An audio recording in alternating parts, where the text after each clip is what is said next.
Hello, my friends, and welcome to episode 18 of Social Scoop Podcast. My name is Kristen Busquet, and I am your host today and every day of this podcast. I have so much awesome news for you guys today, and we also have a great quote to get the week started. And I wanted to talk about some issues that some of us have probably been seeing on Instagram lately. So we are going to dive right into it because we got a lot to talk about. And I'm trying to make these intros shorter so that you guys can get really right into that fun part of the episode with all the interviews and everything. So let's get into it. First things first, TikTok published this awesome report that basically shares some of the most popular and rising trends and hashtags for creators. So this is something that I will have linked in the show notes of this episode. I highly suggest you go look through it if you're using TikTok at all. It's very cool to see like some of the hashtags that are becoming more popular, some of the trends that are becoming more popular this year so that you can start to implement more into your content. So I definitely would recommend checking that out. It's a really good one. Some Instagram news. Instagram is working on the Add Yours sticker, but for Reels, and it's going to be called Remix Me.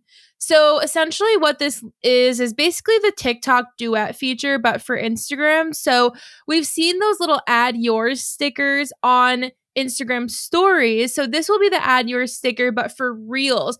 So all of the Reels that are created using this Add Yours feature will all be in the same spot. They'll all live together in the same spot. So if you wanted to maybe say it was, show your funniest dog video or something. And so you created a dog video and put it on the Add Yours sticker, or as they're calling it, the Remix Me sticker.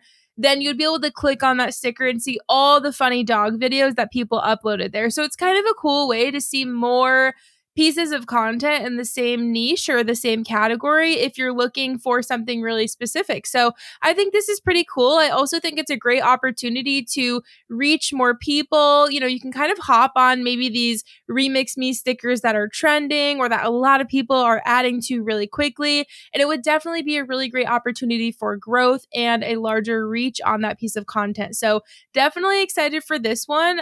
Seems actually really beneficial for creators. So we love when Instagram comes out with things like that. Next, Instagram is working to show if a contact is online in the stories viewer. So what that will look like, say I am sending you a DM through stories, how I can kind of have that little comment section at the bottom of stories. It goes right to your DMs. Right above that, it will say your username is active with a little green dot or is inactive with a little red dot so that I can see if I'm sending you a DM in response to your story that you're active or not active, which is kind of dangerous because I'm not going to lie. A lot of the times I'm active, but I'm not necessarily responding to DMs. I don't want people to think that I'm ignoring them. I simply do not have the mental capacity sometimes to go into my DMs. I need to be mentally prepared to go into my DMs. I don't know if you feel the same way, but this could be a hit or miss. I don't know how I feel about this yet. We'll see how it goes when it's actually out. And actually, the last piece of news here, this week's a quick one. Instagram is working on the new subscription sticker. So pretty recently, we had heard about subscriptions on Instagram. It's almost like a Patreon sort of program for Instagram users. And basically, this subscription sticker will be something that you can now pop into your Instagram stories if you have an active subscription that your audience can subscribe to. And they will be able to, click that and go to the subscription section, which we haven't really seen anything, about just yet. Seems again like they're putting this all together for it to kind of all release at once from what I understand. But the subscription sticker will lead your followers to the subscription area where they can check out your subscriptions or subscription option. So not sure how I'm feeling about subscriptions yet. Again, I feel like it's really early for us to be making decisions on this, but it could be really cool or it could be super salesy and annoying. So we're just going to have to see what happens. One thing that I wanted to talk about this week, I was actually having a conversation with my friend Sonia, and we were talking about Instagram and growth just being so slow lately and how kind of discouraging it is, because you automatically think, oh, well, if my posts aren't performing well, I'm doing something wrong. Like, or it just feels so, you feel so defeated, and you almost like either blame it on yourself or you blame it on Instagram and the algorithm. But I actually want to bring up something that I think is really important that we were talking about. I think it's important for you to understand this so that there's another option thrown in the mix as to why engagement and growth have been kind of low lately. Not kind of low, they're pretty fucking low. So consider the way the internet is changing. Okay, so like we have TikTok, and I'm sure that most people listening are on TikTok, at least listening or, watching. You don't have to necessarily be someone who's creating videos to know how addicting TikTok can be. A lot of the times when you're on TikTok, you are scrolling. You are going from video to video, and it is an endless loop of you scrolling, right? How many times do you stop to leave a comment, to like the video, to go to that person's page and follow them, make that commitment? Honestly, I would say probably 1 in every 15 videos, maybe 1 in every 20 videos, will I actually go to that person's page and say like, okay, what are they all about? I want to go follow them. And then, an even smaller amount of the time do I actually follow them. So, you have a lot of steps to get through to get to a place where someone is going to come to your page and actually take that, initiative to follow you. The same goes for Instagram. Like people are consuming things so differently because of TikTok. On TikTok, we're used to, again, just scrolling, consume as much as possible. We don't even care about stopping for likes and comments and follows. TikTok has changed the way that we use social media. It absolutely has. So I think that this is definitely translating into Instagram, because I almost feel lazier on Instagram lately. Like I have to be good friends with the person or really love the content, or it have to be really engaging for me to be like, oh, I'm going to stop and comment on this. But a lot of the times I'm just scrolling. So think about this next time you get discouraged. This could just be our new norm. And that doesn't necessarily mean it's a bad thing. I just think it's something that we have to get used to. So I wanted to bring that up. But because I'm all about actionable steps and really giving you tangible things that you can actually go do instead of just being like, well, that sucks for us, we'll have to get over it. I want to give you some things that you can actually do. So get a pen and paper and write these down. First things first, anyone who comments on your photos, your reels, anything like that that you don't know and you have not had a conversation with, send them a DM. There's that reply button right next to any comment that someone leaves on your page that says message. You click that button, it's going to show that you are responding to a comment. So what I always like to do is send those people messages. Thank you for engaging. I really genuinely am thanking you, because honestly, sometimes it just feels really rough out there. I want to thank the people that are actually taking the time. So I'll send that person a message and say, hey, thanks for the comment. I actually haven't seen you around on my page before. I'm Kristen. It's nice to meet you. And then I'll start a conversation with them. And honestly, that has blossomed into so many great friendships, but it's a great way to keep your engagement up, get people to really buy into your community and realize that it is a community and that they can hang out here and feel safe. So I love doing that. It's been a really great connection initiative for me. So definitely something I would suggest. Number 2, in your Instagram stories, I want you to once a month, I don't care if you do it on the same day every month, set a calendar or an alarm in your calendar, whatever you have to do. On stories, ask your audience who's watching that you've never had a one-on-one conversation with.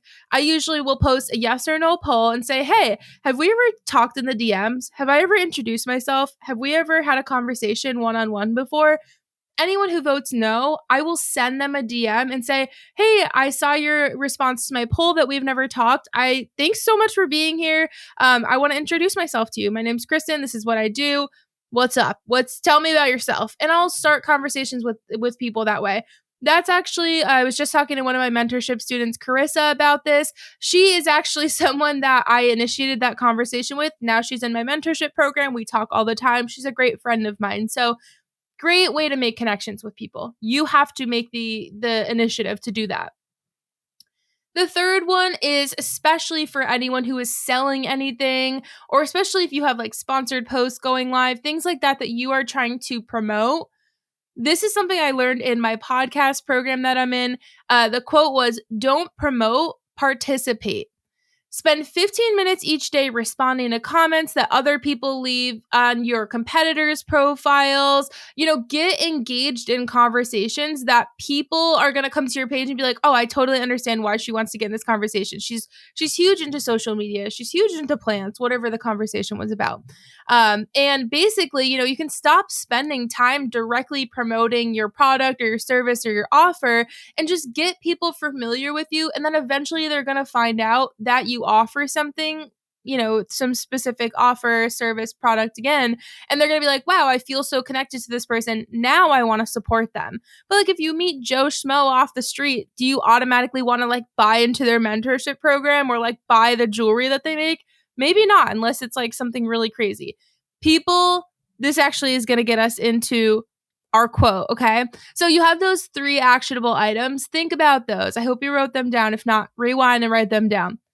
Our quote today is actually directly related to number 3. So the quote is, and I don't know who said this, I found it on Pinterest: "People don't buy what you do, they buy why you do it."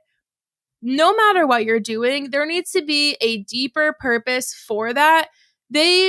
Your audience and your customers want to support you because of what's fueling you. Like they want to support you because you want to make a change in the industry. They want to support you because you are trying to quit your 9-to-5 job and spend more time at home with your kids. Like they don't care about another t-shirt or another pair of earrings or whatever it is. They want to support why you're doing it. So make sure that your why is on display everywhere. Like you cannot tell people your why enough. So keep that in mind. Without further ado, we're going to get into the interview portion of today's episode.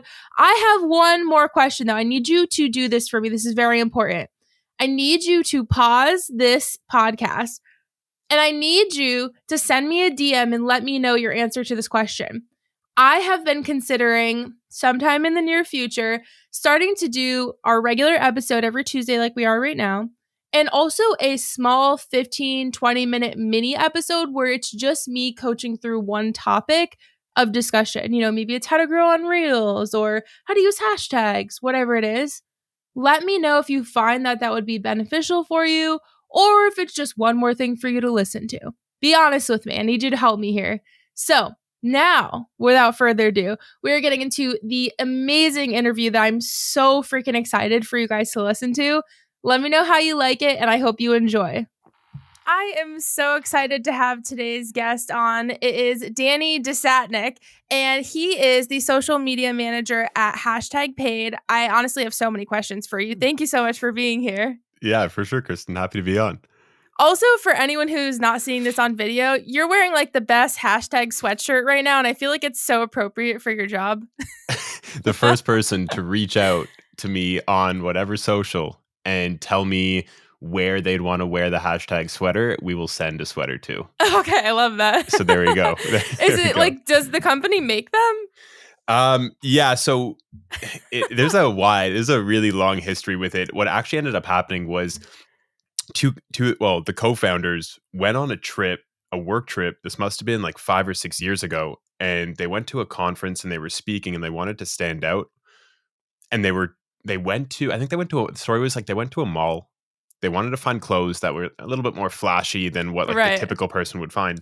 And they happened to stumble upon this #sweater at H&M. Okay. And so they bought out the supply at H&M, gave it to the employees, and then they realized, wait, we should just make these sweaters ourselves. Right. And so they've made these sweaters. And so everyone at the company has them. We have like 500 sitting in some locker somewhere. But for everyone listening who might know me, I'm in debt. Like 125 sweaters to people because I've been giving them out. I'm like, hey, you get a sweater. I'm like, Oprah, you get a sweater, you get a sweater, you get a sweater. And we just haven't figured out a system yet to send people sweaters. So that's so funny. But yeah, it's such a fun piece. It really is. I was like, I have to say something. So tell us a little bit about yourself and your role as a social media manager at #Paid. Yeah, for sure. I guess about me, I'm I'm driven by curiosity, fueled by passion. Grew up, born and raised in Toronto, Canada. Um, Now I find myself at Hashtag Paid. We're a creator marketing company based out of Toronto, operate across North America.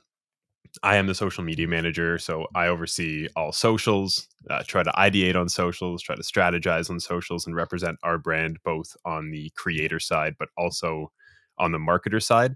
Hashtag Paid, for people that don't know, we're a creator marketing platform that brands will use to find the best creators to work with, then start working with those creators for their creator marketing campaigns, track all performance, amplify the best creative.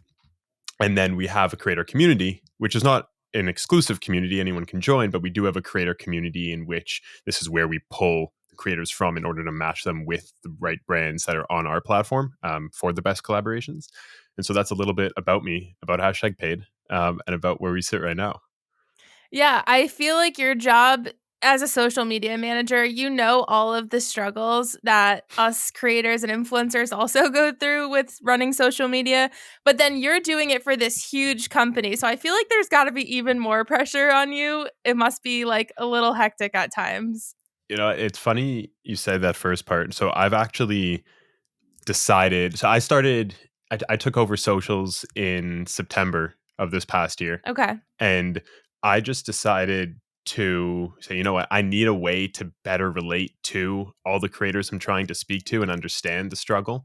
And so what I did is I joined a creator community, or like a creator boot camp, over the past five Okay. weeks to get in the mindset and actually understand it. And yeah, ridiculous what you and all the creators have to go through.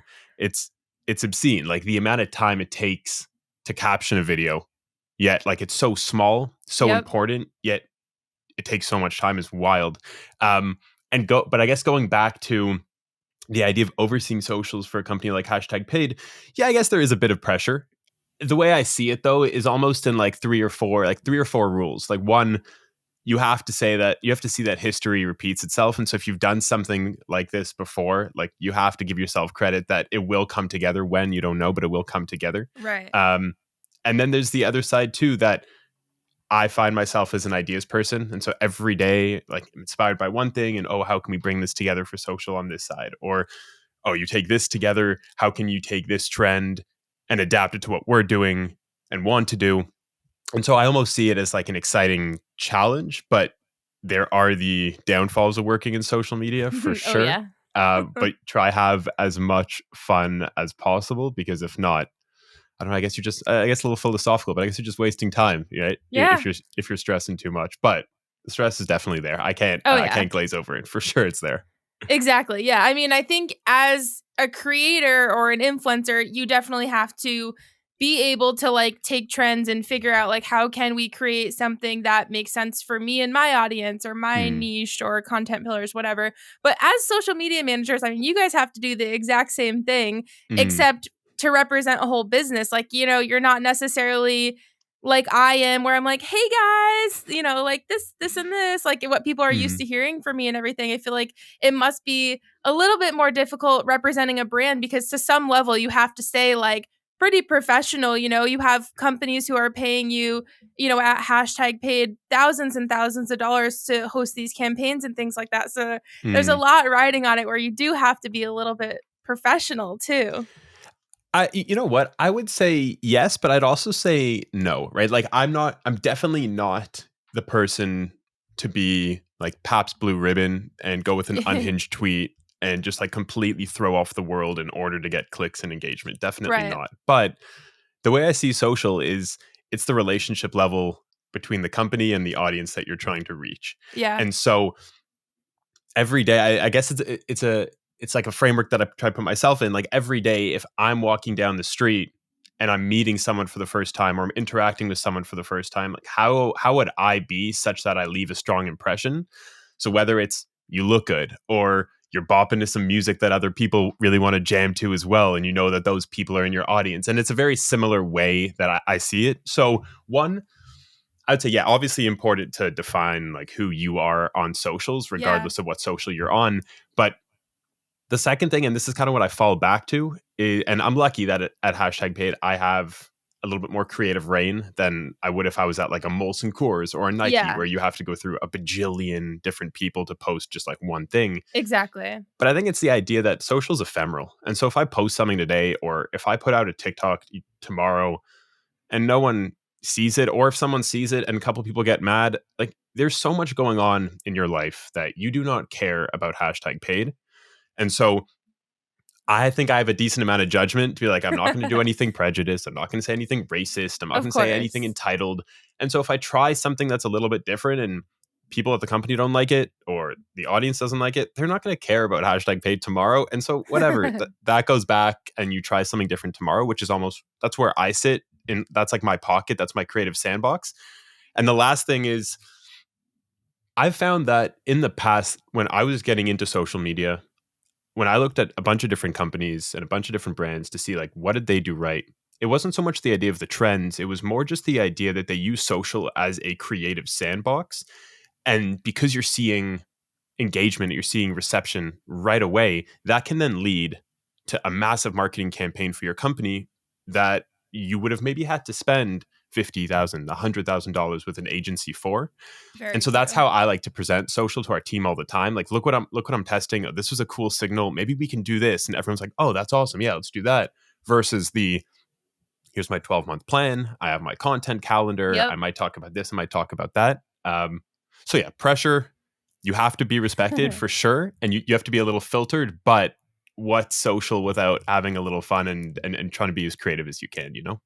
Yeah, and I think one thing you touched on there that's so important for literally anyone who does anything in social media is that trial and error of like, well, I see something that could be something. A lot of the times you have to just take that idea and run with it. And again, like it could be something that is the biggest campaign you've ever done and it blows up the company like crazy, or it could be something that there's just total crickets on. But 100. You never know until you go out and try those things. And I think being a risk taker on social media is a lot of the times when people find their success or like they try something a little outside the box and then it goes crazy and they're like, oh, well, maybe I'm on to something here. And like, 100. maybe this is something I can do more of and create a whole brand around. And I think that's like the coolest thing about TikTok right now is that Very true. So many creators are on there just being creative as hell, doing stuff with their favorite brands, talking about this, talking about that. If you're a social media manager, if you're in marketing at all at any company and your company is somewhat reputable, that there's like an affinity towards talking your brand, talking about your brand, jump on social, see what people are saying. It's such a creative sandbox to then take those ideas and say, ooh, like this could be interesting. Like, let's do this. Like, for example, I remember there was a TikTok I stumbled upon where there was a girl talking about how she goes, Tinder, like, why haven't you started a series where you pair singles on a plane over like a 3 or 4 hour plane ride? Like at the end, see, That's like, cool. did you make, like, did love happen? Right? Was there a connection? And I was like, oh, this is cool. All right, what I'll do is I'll take this and I'll start projecting out different ideas between different brands that could work with creators. Like little things like that. You put it on TikTok. For us, it didn't hit. Fine, doesn't matter. But I wouldn't have thought about that idea if I just wasn't scrolling and getting inspired by many others. And I think that's what TikTok and creators are doing for brands, where, to what you were saying earlier, tons of inspiration, so much free creative opportunity, and either work with that creator or take that inspiration back, steal like an artist and come up with like the next best marketing campaign. Right. Yeah. I think that's one thing that I do really love about TikTok versus Instagram. I think on TikTok, there's a lot more people almost like taking chances with the things that they're talking about because there's such specific communities on TikTok for like the most niche things. Like, I always use the example of those, I can never remember what they're called. They're like the like bobblehead looking things, but they have the big heads. Oh my gosh, what are they called? No, they're like oh man, I'm gonna Funko Pops. Oh. I see, like, I don't know how, like, I'll get in a hole. I come across one video and I'm like, there are so many pages that just share Funko Pop stuff that are like millions and millions of followers. And it's these weird little niches that you don't really realize are as saturated as they are. And like, you don't realize there are that many people that care about that random thing. But 100. TikTok is so good for finding those really specific communities. And it's always surprising to me when I find a new community that I'm like, this exists. Like, Yeah. And so on that too, like kind of building off that, which I've seen, which I'm always so excited about, is the fact that TikTok seems to be this place, almost this like stage for people to take a product that wasn't supposed to be used in a certain way and just yep. completely put it in another form or another way to another audience in another setting. And again, super exciting as like a marketer who can say, oh, maybe we try build an image of our product in such a different way with, to your point, those niche communities that Yeah. are so viral and there's so much interaction amongst them, even if it isn't our true community. Go about it. It's going to create this like Mm-hmm. really interesting piece of content, this really interesting piece of creative. I think about it all the time. I'm like, what can we do with a platform? Like, should we match make? Should we do something that's very different? Again, so that Right. that shareability is there. But yeah, to your point, those niche communities that you find and you go down on rabbit holes down is Yeah. it's a time suck, but it's crazy to experience what else is out there in the world that we just don't see or that we don't even know. Yeah, exactly. I mean, and that's, I think, one of the beauties of social media. TikTok specifically, though. TikTok for sure. So at hashtag paid, you guys obviously connect brands with creators, and vice versa. So tell us about how that process works for brands behind the scenes. I always think it's so important for influencers listening to understand how it works on the brand side as well, because Mm. when they're equipped with that information, I think they can do a lot better when it comes to pitching or, you know, understanding the brand's goals and pitching ideas based on that. So how does that kind of work where brands find you, and how do they decide like who they're picking and what their campaigns are going to look like with the help of hashtag paid? Yeah, yeah. And yeah, to that point, for sure, it's always so interesting to see like what goes on behind the scenes versus just getting a message as a creator and being like, hey, this brand Yeah. wants to work with you. So the way we go about it is it starts off with the campaign brief. And I think like any creative endeavor that's going to be done, it's always, all right, what's the goal? Who are you Yeah. looking to target? What's the core messaging? What are the do's? What are the don'ts? Who are we looking for? And so that's all done on the platform. So a brand will come in, they'll fill out their creative brief. Probably takes them 10-ish minutes to actually just get it all done. And then they submit it to the platform. Now, once that's submitted, we take all that data and start to use that data to find the best fit creators in our network of creators. So Yep. people can creators can opt into hashtag paid's community. We don't have a scraping tool, just like some other platforms, maybe something like Right. an Upfluence, for example, where you can reach hundreds and millions and thousands of creators. And so we take all that data and we use that to find the most relevant creators.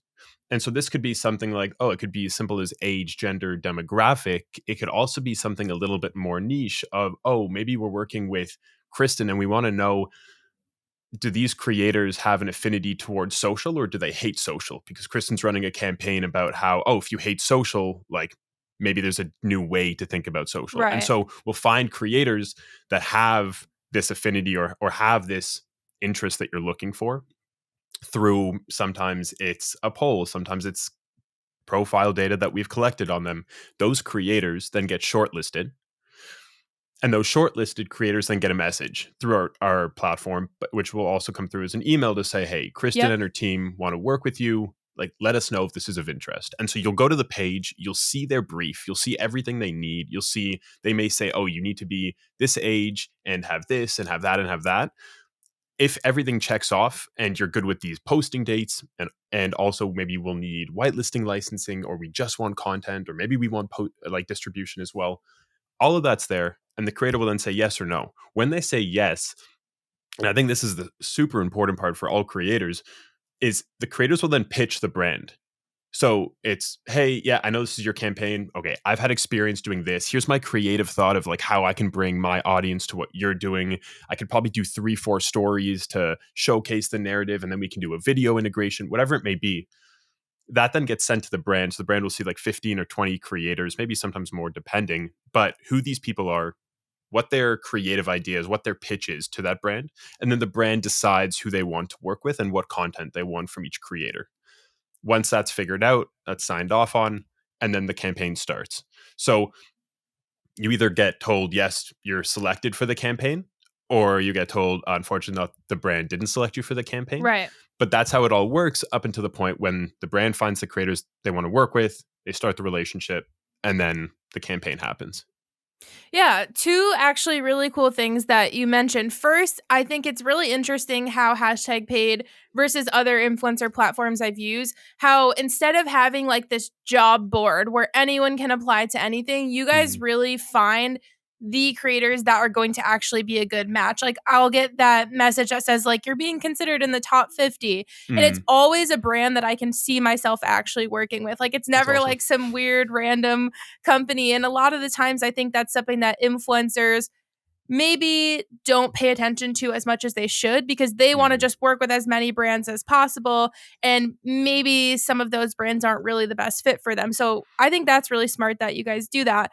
But something else that I think that you mentioned that's really important for creators to know as well is that whole process where you guys are the ones saying, okay, to the brand, brand, these are creators that we can see, working with you. And then you give that information out to those creators to see if they're interested. Then they pitch. I think that's really cool. And a lot of influencers that I know who use different influencer platforms don't even send the message, or they might be like, hey, thanks for considering me, looking forward to it. But like, there's no meat of like, this is why you should choose me. So in those messages, like what can creators say that can kind of like put them maybe ahead of other creators who are also being considered for campaigns? Yeah, such a good question. And we think about this all the time because, to be honest, the the best opportunity for creators is when they pitch, like genuinely when they pitch. But the pitch is, to your point, not the, hey,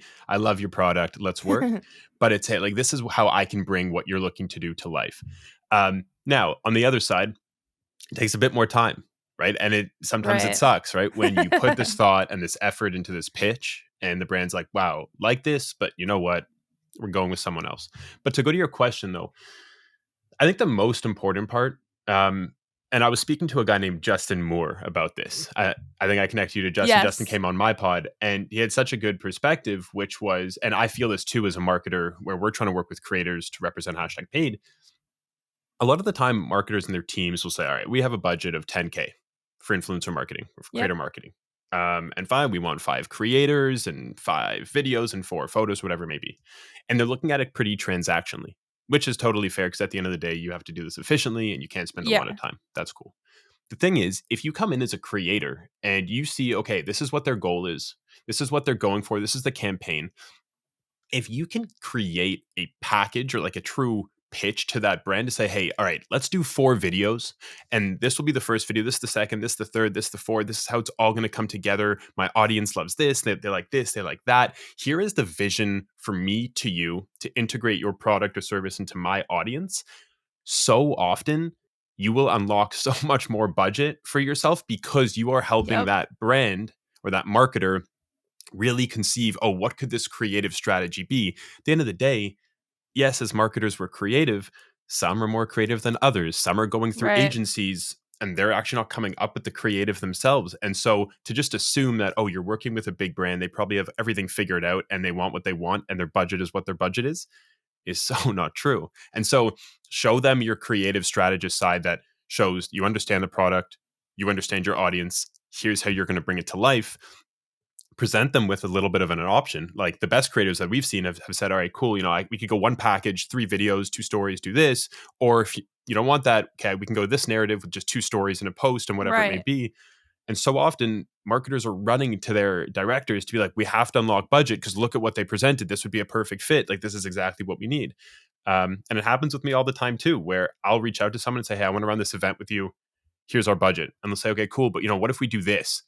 But then I'd need like 3K instead of 1K. Yeah. Yo, I'm down. I love that idea. Cool. Oh, that's so cool. Hey, director, we need this right now. And so coming back to it to round it out, definitely painting that vision for the brand to say, how are you going to take their product into your world and what can that creative actually look like?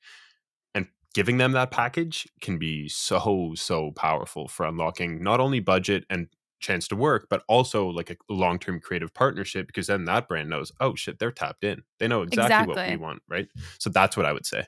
Yeah, I mean, I think being an influencer is not, it's like almost 50% where you are creating and you're really good at photography and video and you have personality, all of that, but I think half of it is also understanding how to be a good business owner, like a good service provider. If you don't understand what the brand is looking for and how they can achieve that, then how are you supposed to pitch yourself, Like a lot of times when I'm reading a creative brief, I might read and see that the goal of this campaign is to, reach as many people, give as much brand awareness as we can to our brand. And at that point, like, I'm not going to pitch just a story, like I try and think about what are the things that in my personal profile and my personal brand are going to spread brand awareness the best. And like, those are the 100. ideas that I will pitch. Again, I think you have to really understand the brand side and understand what brands are looking for, but then also be able to say, like, I know my business well enough to know that this is how we can achieve it. 100. And again, pitching those different ideas could really start some awesome relationships with brands for sure. Yeah, right. Like it comes to a point where there are so many tools right now to make it feel so efficient. Oh, influencer marketing, creator marketing is so efficient now. You can work with 50 creators at the like click of a button and you can see great Yeah. ROI. And yeah, that's true. The thing is, influencer marketing, creator marketing, you're working with humans and you're not working with a programmatic network or a billboard or whatnot. And so influencer marketing, it should be hard. It shouldn't be so easy where you're like, oh, what's up, Kristen? I Yeah. want to work with you. You know what? Click this button, give me this photo, and we'll see some success. Like there's no way that works. And so I see to your point, I see like the most exciting activations happening on the more bespoke level, like where it's not let's activate 100 influencers at scale and see Right. what happens. Yes, there's a world for that for sure. If it's a gifting campaign, fine. Like there's different goals, as you were saying, but the most impactful come where you let that creator give you access to their world, let them pitch you. That might lead to something that's incredible. You don't know what's going to come out of it, and I've seen so many times where that's turned into that creative then gets pushed into a national TV ad campaign. And Right. then from there, they decide, you know what, maybe you should work on product development. Like you seem to really know what you want in our product. Like, can you come in and can we do, there's so much cool. So much opportunity. Yeah. The opportunities there, the possibilities are endless.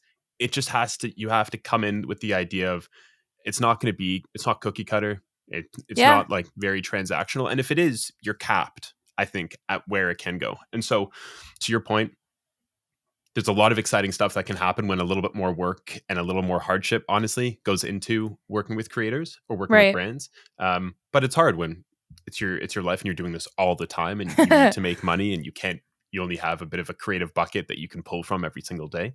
And I get it, but that's where that's where the magic happens. Yeah, exactly. I think you just have to kind of prioritize it in a way that makes sense and that's doable for you. And then, hopefully it goes well. One thing that you mentioned was creating really nice, like long lasting, strong relationships between brands and creators. Recently in a post for hashtag Paid, I saw that you mentioned brands and creators should date before getting married. And I loved that. Like, I thought that was a really good analogy. So what can a creator do to create those really strong relationships with brands before jumping even into a formal partnership with them? Yeah. And again, I'm going to go back to Justin Moore on this because he has a great perspective. And it's the idea of, honestly, it's the idea of sales.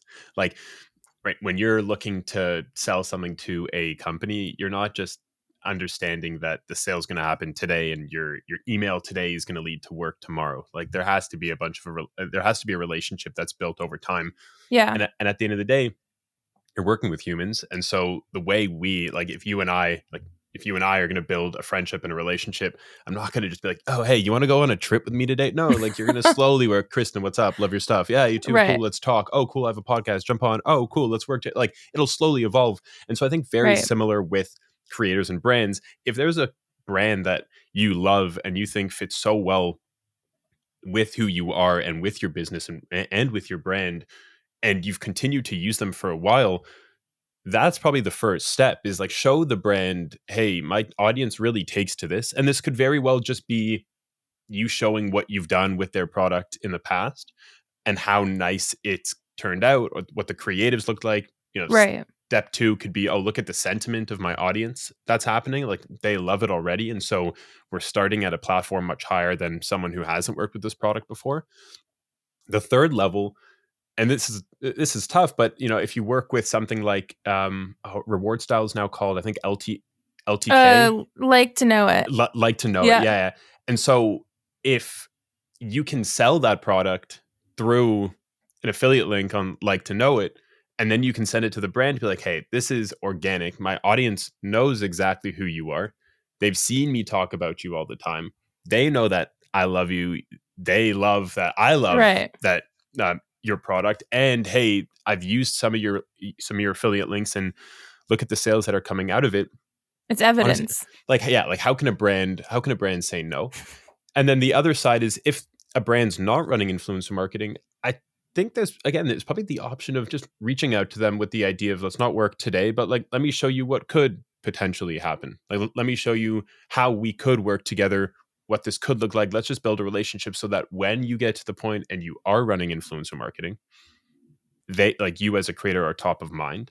Yeah. Because at the end of the day, as marketers, we don't want to spend hours and hours and hours searching for the best creator. Like, that's #paid in a nutshell. But it's the same thing, is you want to find great creators, but you have other stuff to do in your day. And so you don't want to spend hours on hours trying to be the scout, because you don't really get paid for finding great talent. Exactly. And so if you're a creator who maybe puts 20% of your time towards just building relationships with the brands that you want to work with, and knowing that, oh, it's going to be a relationship networking play now, because it's going to be fulfilling and it's going to transform itself into an actual paid partnership in the future, that's probably the way that I would go about it.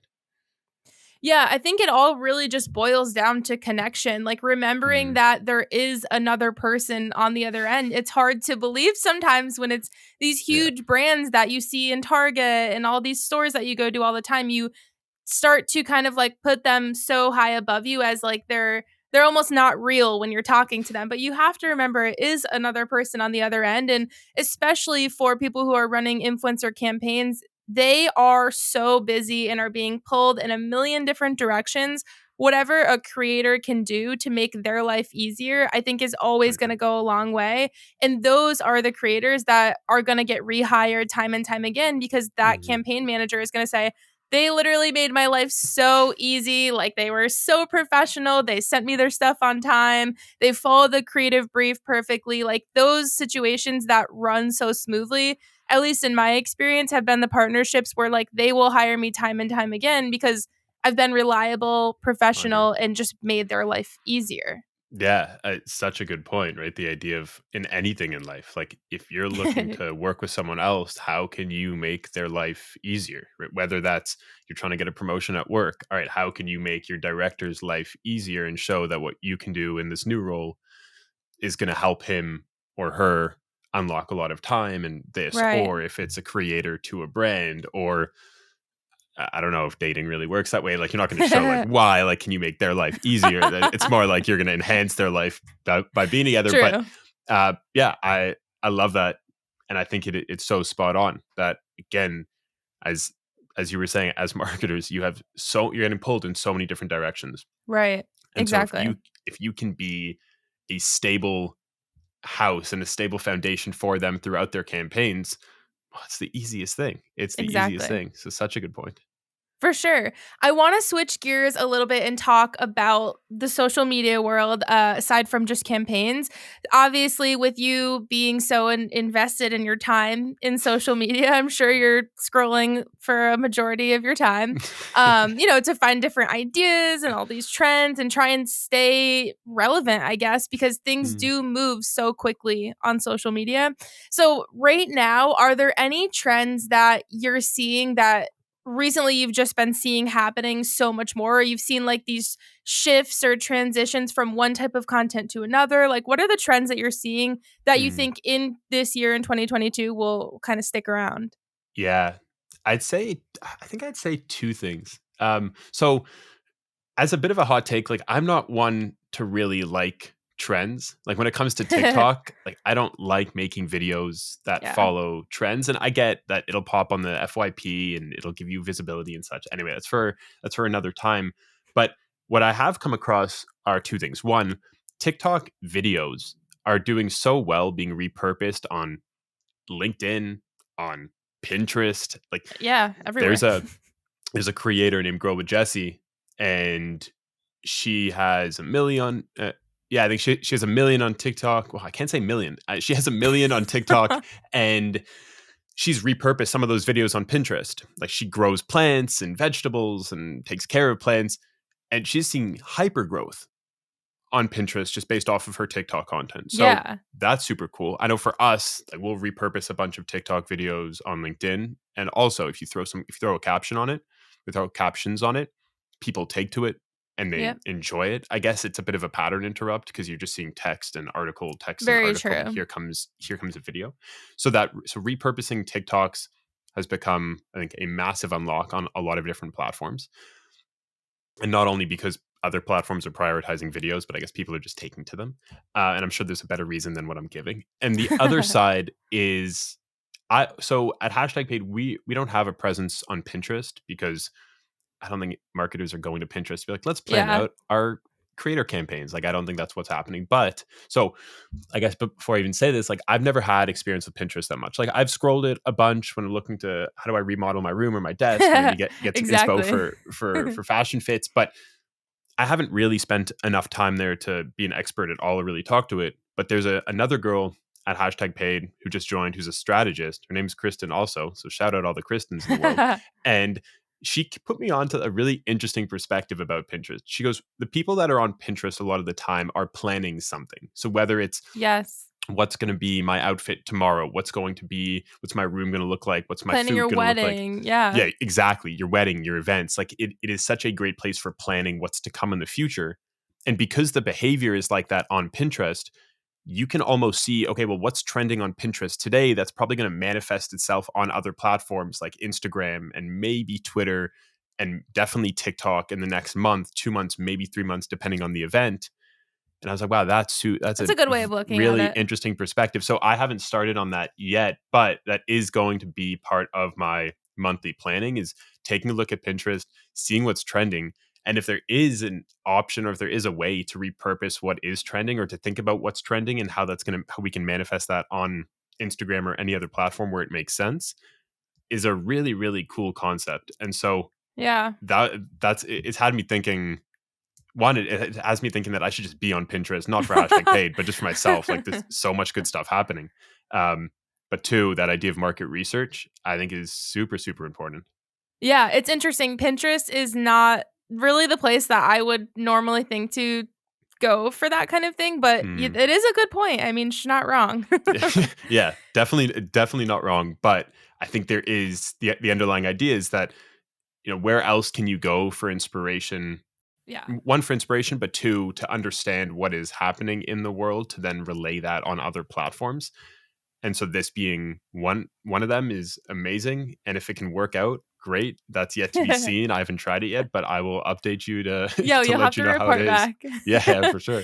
I like the idea of that though, because I know for me, again, with so much going on and there's always a giant to-do list, I love being able to plan. And sometimes with TikTok, I feel the pressure to immediately get on it. And if I'm like 5 minutes too late, I'm too late, So Yeah. it is a cool idea to kind of be able to take things from Pinterest that could possibly be trends in the future, and then you can take your time with them, let it marinate, really have For some sure. good ideas, For create sure. the awesome content instead of just, whereas TikTok is like, hurry up and get it posted. You have to do it before it's above 10,000 views or it's not even worth it. It's a lot of pressure. 100. Well, that's the thing that I think about all the time too, is this is, maybe my employers won't like me if I say this, but I'm not a planner. Like I like being inspired in the moment. Yeah.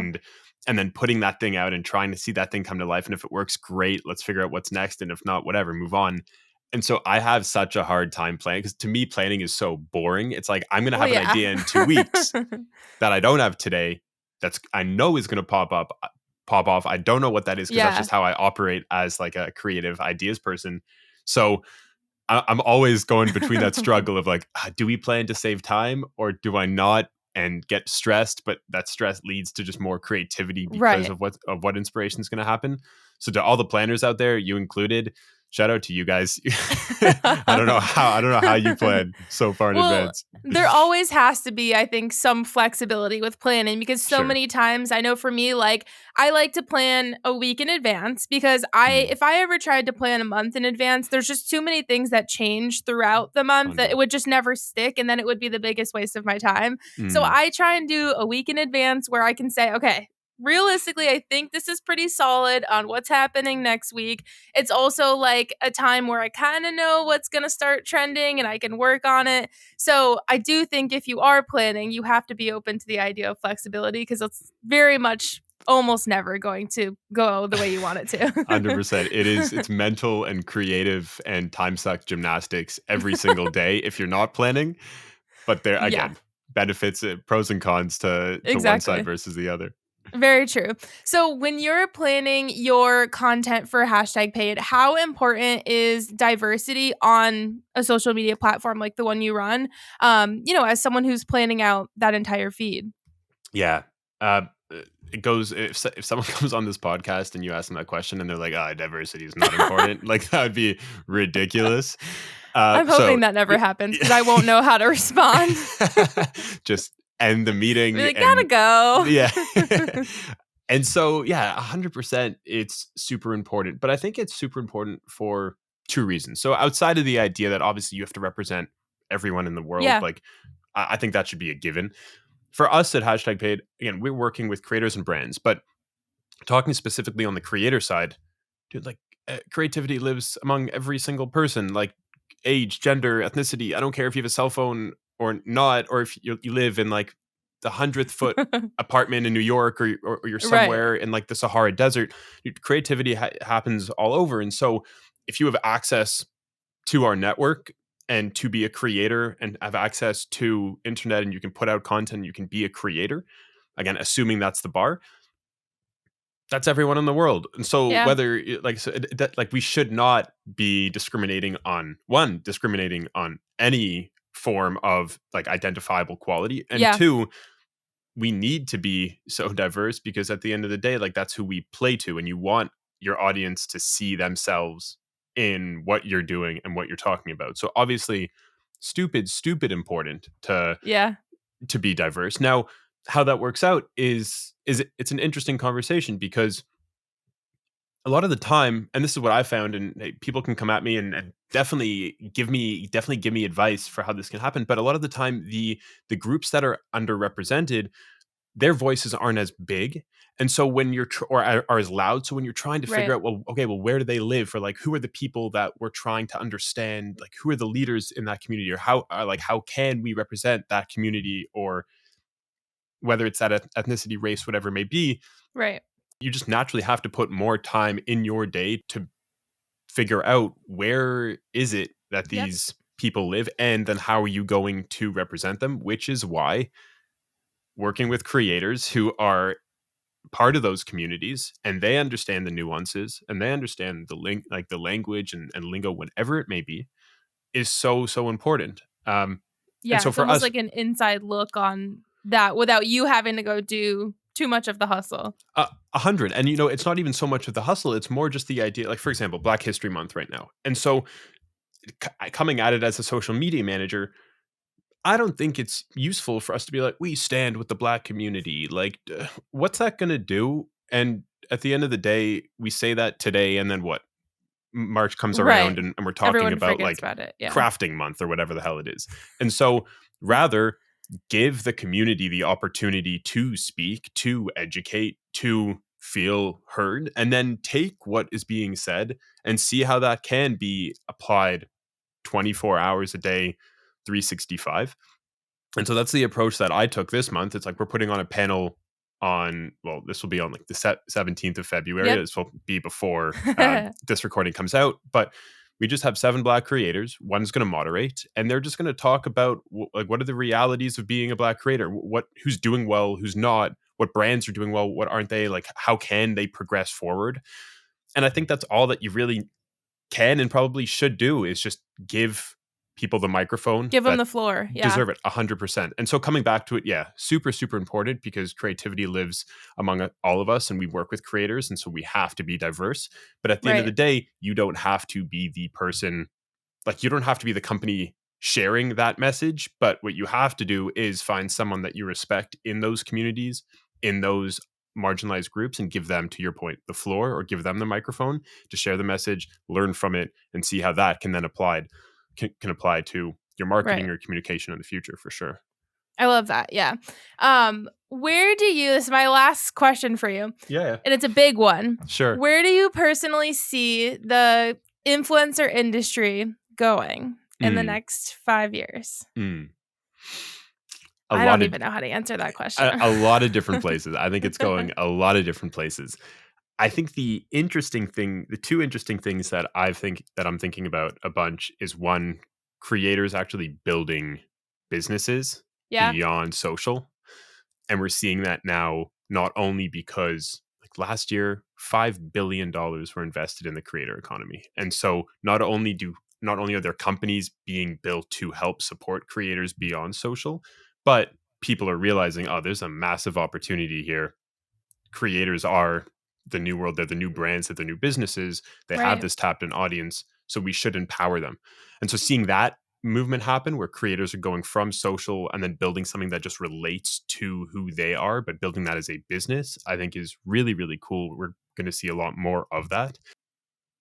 The second thing that I think is really interesting is, like, I come from the music world, and in the music industry, there's a practice where these large labels will empower some of their biggest artists to create a label, like a sub-label under that label. And they say, hey, we're going to give you X amount of money. Like, you go find the talent, you sign talent to it's called an imprint label. Okay. And then the major label will then call it like first refusal rights. So if they see, oh, Kristen just got signed by Danny, well, she's unbelievable, we have to sign her to a major label deal for us. Like, they have the first option to take Kristen from Danny's label to their major label. And so I think we're going to see more of this in the creator space because there's so much untapped potential that we're just not seeing because of algorithms, or, as we were talking about, communities. Right. Yet there are people that are so tapped in that I think there's going to be, I don't know what it's going to look like, but I think there are going to be creators that are going to create spaces to say, hey, like, this is where, like, these are the upcoming creators. I want to make sure that they get seen. I want to help them along their journey. Let's lift them up. And there's going to be that cycle. So I think that's super cool too. That's a cool concept. So I don't know if that's going to happen or not. I'm just like excited to see if that happens. And then the last thing I think is, it's what, for example, Creator Now is doing, like Airx Company with Zach Conovar and Kate Ward, and they're building Film School Reimagined, but they're putting a lot of their focus on YouTube talent. Like, YouTube is going to be the next Hollywood if it's not already. So what can we do to, again, groom the right talent and groom people to understand what it takes to be a successful creator, which may turn into a successful director, producer, or such on YouTube.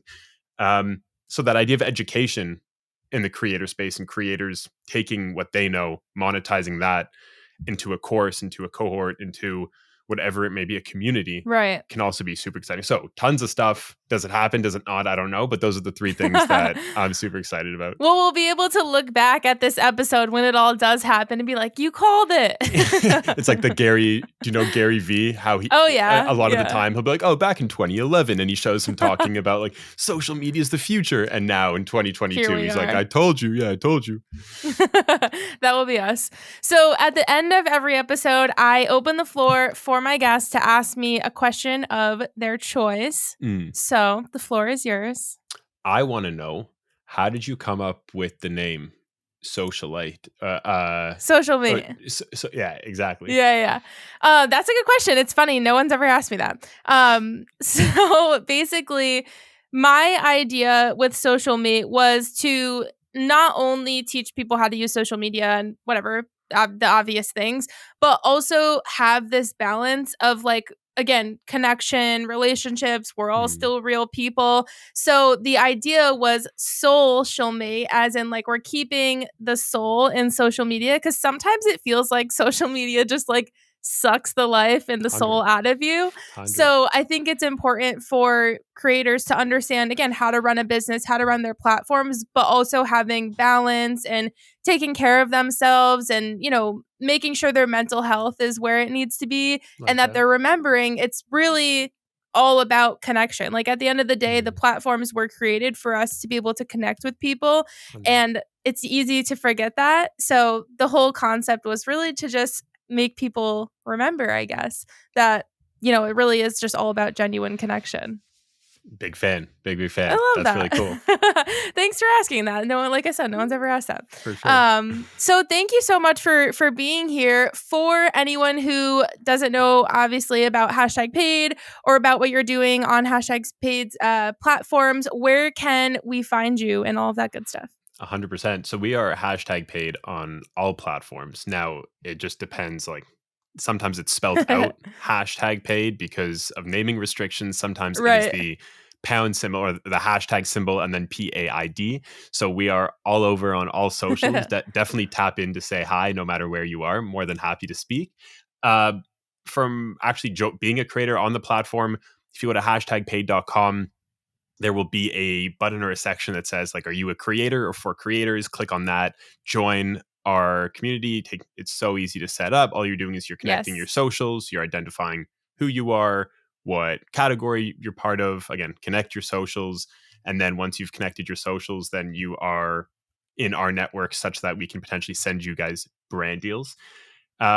What else to look out for? And you have your podcast. And then I have my podcast called Creator Culture, where I interview creators that are making an impact in the world, which is also a shit ton of fun because as we've been talking about, creators are the future in the sense that they're just doing so many cool things that are impacting people every single day in a positive light, obviously in a negative light, but I only focus on the positive. True. So there's that. And I don't know, we spotlight a creator every single week on #paid. So if you guys are looking for new creators to connect with or to potentially look out for and or follow, we spotlight a creator every single week from our community. We run an Instagram live with them, 5 for 5, some interesting questions. And so come be a part of the community. We're definitely going to be doing a lot more for creators in the coming 12 months as is necessary. Join the community, come say hi, and hopefully we'll see you soon. And thank you so much for having me on, Kristen. This was a lot of fun. Of course. It's been a pleasure.